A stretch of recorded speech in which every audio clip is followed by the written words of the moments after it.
What's up, friends, fellow card collectors? Card Hobbies here, back with another off-the-cuff video.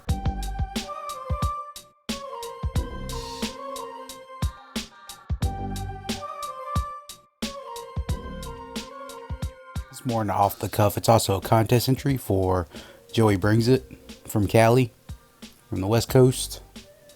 The always beautiful nighttime weather out there in Cali. But yeah, this is a contest response for Joey Brings It, and his contest has been generating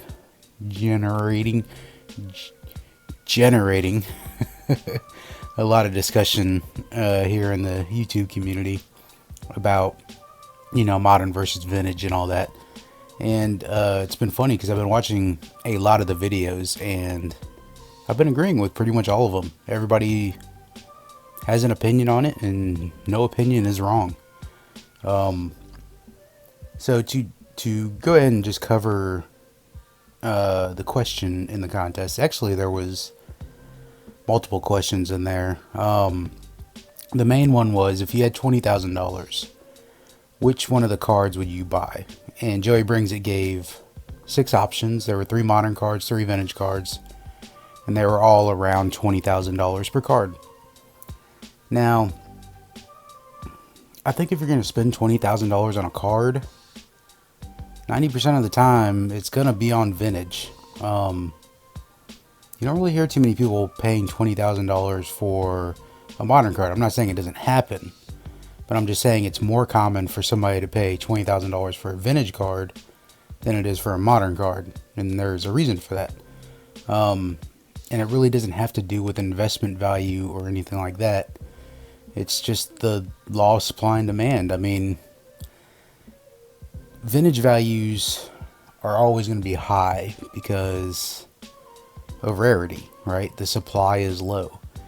Not only for the raw form of the card, but the supply is low. I mean, if you look at that 52 mantle, there's a low supply of that card in raw.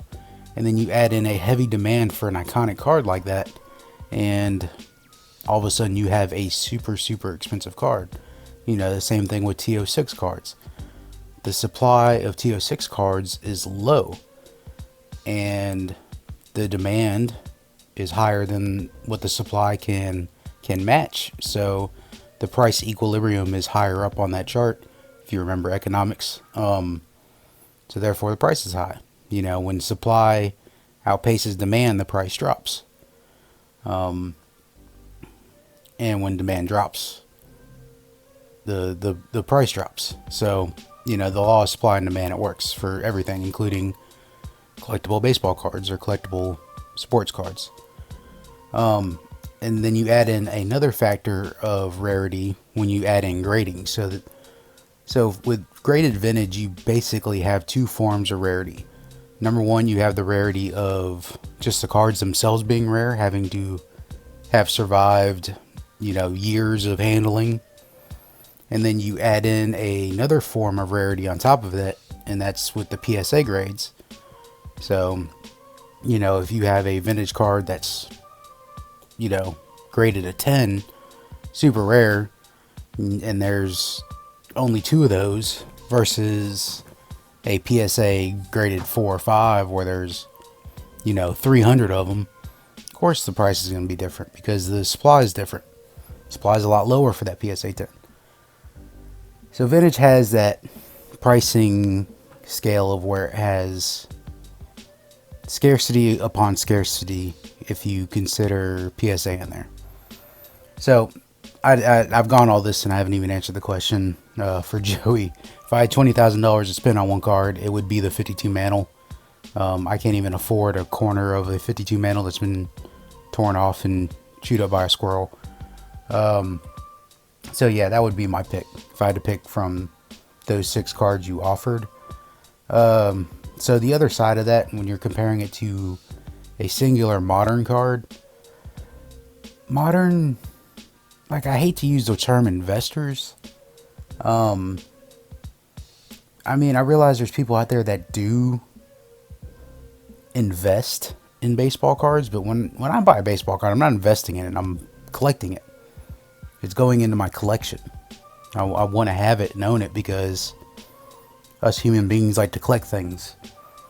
The psychology behind that is actually pretty interesting. If you've never looked it up, maybe it's something I can do a video on in the future. The psychology of collecting is pretty interesting. But yeah, I don't buy cards for investments. If you're buying a card to flip, would you buy a $20,000 modern card to flip? I wouldn't, because the modern market is all based on hype and what's hot, what's not. Modern players, especially like when you're buying prospects and stuff like that, are you banking on them to be superstars, to be Hall of Famers, especially prospects that haven't even played a game in the majors yet? You never know what's going to happen. I mean, an injury can kill any sort of hype around a player. But yeah, you never know. I mean, a player can not perform and be a bust in the league. There's no sure thing when it comes to. I mean, there's good odds of a player being great, but there's no guarantees. So when I look at it that way, if you gave somebody that enjoys speculating on modern players in hopes that their value rises, I really don't see the majority of them spending it all on one card.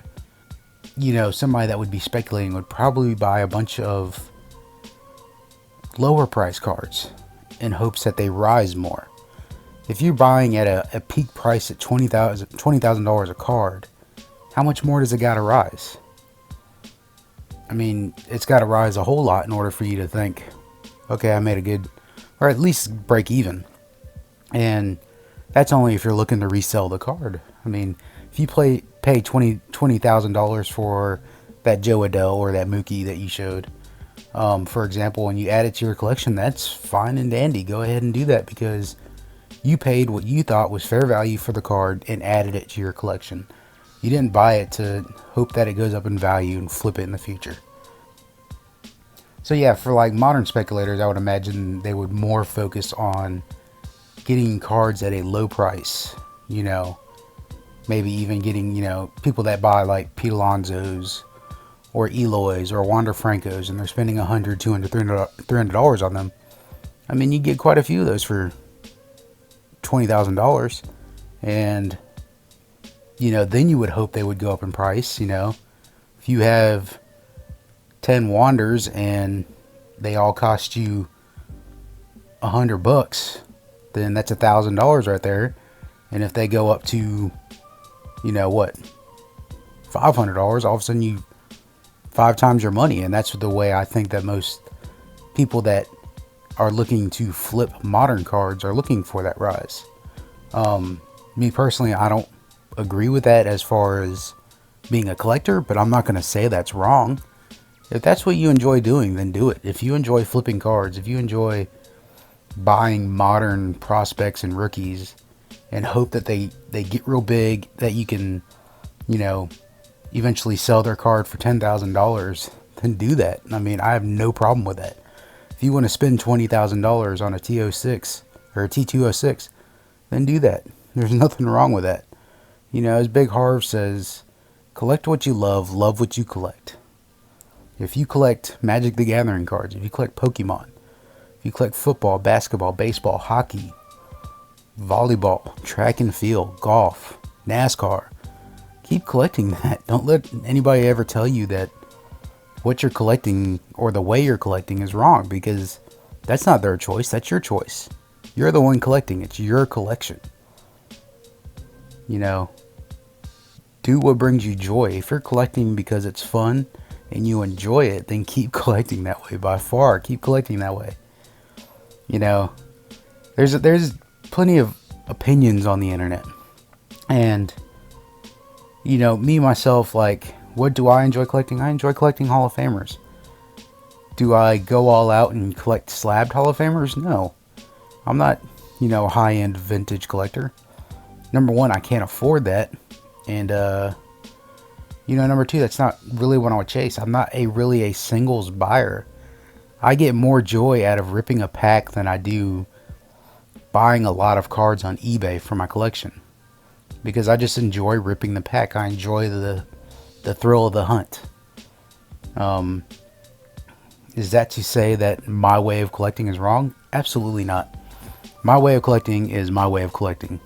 And, that's the way it should be. Sorry, I got my hand in front of my face. I'm holding the microphone up so it doesn't rub on my shirt. But yeah, don't ever let anybody tell you your way of collecting is wrong. If you like to speculate in prospects and rookies, do it. If you like to collect high-end vintage, then do it. But never judge anybody else for the way they collect. Don't ever downvote their YouTube video because you don't like that they collect, Yankees cards or Red Sox cards or whatever. Don't downvote them because they like a certain team. Don't downvote them because they're sharing what they enjoy on YouTube. It's okay if you don't want to subscribe to them and support them because you don't enjoy the way they collect and you don't enjoy watching their videos, but don't ever tell them they're wrong. Because you wouldn't want anybody to tell you you're wrong with the way you collect. And there is no wrong way to collect.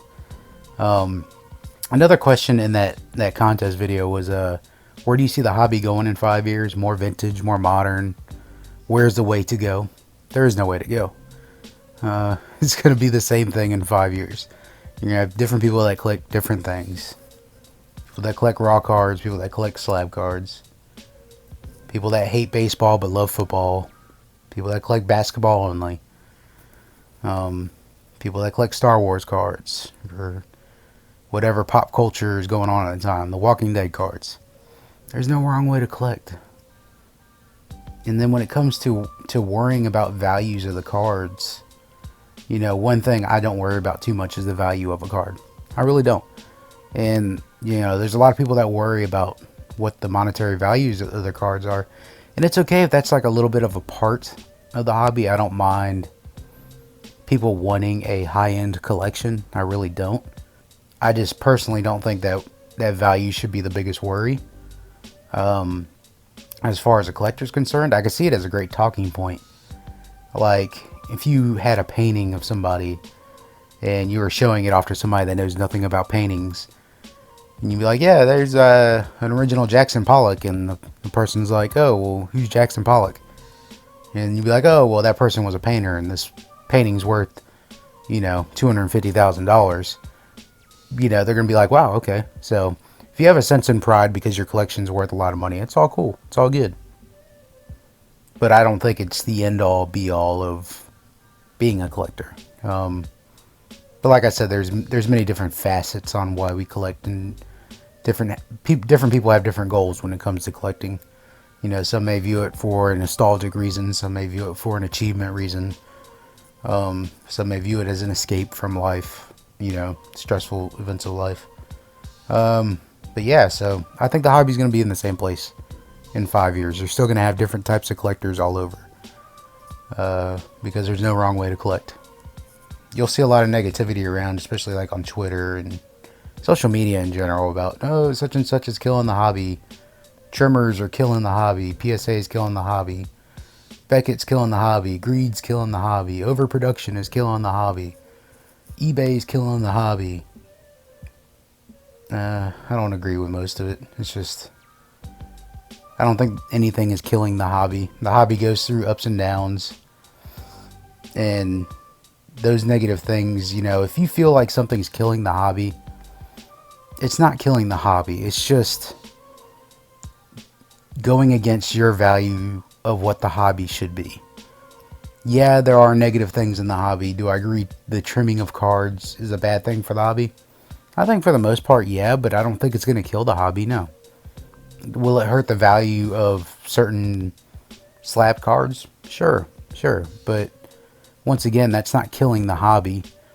It's just, a negative mark on the hobby for the most part. When people get on Topps or Panini and say, oh, what you're doing is wrong, you're basically saying what you're doing is going against what I think the hobby should be like.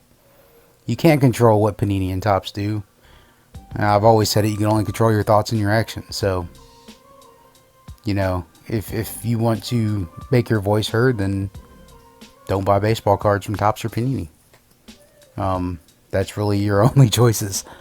You can, speak your mind out and try to rally the forces to your side on social media, but I think it's a lot of hot air out there. should focus on more of the positive stuff in the hobby. All the negativity and stuff is just a small facet of the hobby, because you see all this stuff on, you see a tweet here or a tweet there complaining about something, or complaining you got scammed by a terrible person and all this. That gets a lot in your head about negativity, but for every one of those, there's 100 people that are ripping a pack that day and enjoying every second of it. And I think that's what we should focus on, is, just continuing the fun part of the hobby, sharing what makes it fun, and not worrying about whether one way is right or wrong. So I'm going to leave it at that. I mean, I've been talking, 15, 20 minutes, an hour, a week, I don't know. Just been rambling and rambling and rambling. If you stuck around for the video this long, I really appreciate it. It'll be one of my rare Sunday uploads. Tomorrow will be a mail day. Wednesday will be another probably pack rip quick hitter. Friday will be a Fairfield Friday. Not sure if I'll go live on Friday. But yeah, I appreciate y'all hanging out and watching this off the cuff / contest response. And this is the Card Hobbyist. Remember, you can only control your thoughts and your actions. I really appreciate it. And I'll catch you all later. Peace.